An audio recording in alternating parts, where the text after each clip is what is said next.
All these trees have been planted by, at least the fleshy fruiting trees have been planted by some animal some decades ago.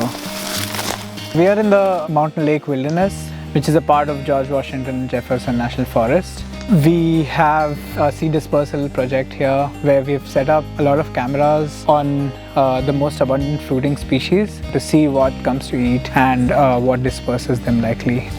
This study is basically peeping into the secret life of animals behind our backs. I think as a process, seed dispersal is highly underappreciated. Everyone just assumes that all the fruit and those seeds get somewhere somehow. They move around and there's lots of them and they get everywhere, but something has to actually move them. This is one of the first studies in this region to look at many of these fleshy fruited plant species here to see what's visiting them. And that's important not only because it's an important part of the natural history for any plant, that's how they get to a new spot, but it's also important in terms of climate change, because as climate is changing, their ranges are likely to shift to either higher in elevation or further north in latitude. So there's lots of work that's been shown making predictions about where plants are going to move with climate change, but there's not very much work that's been done to see if they can actually get there. The first step of that is figuring out who's moving them. Wow.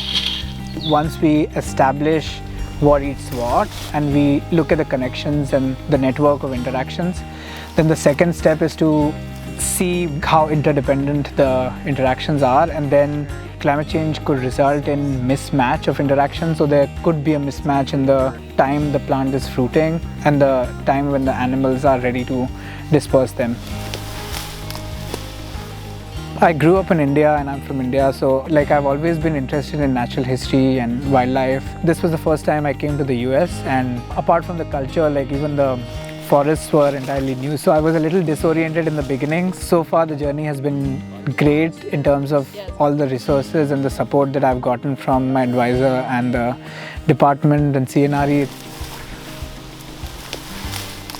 The process of doing science is really a valuable process that, Abir, as a graduate student, he's been developing this project alongside me. It's his Ph.D. project, so I think it will give him a lot of experience to help him down the road in his career. And I think similarly for Baxter and Claire, as undergrads, they're trying to figure out what they want to do with the rest of their lives. And in the wildlife department, there's a lot of focus on the animals. And one of the cool things about this research is not only is it focus on the animals, but also really is a strong focus on the plants.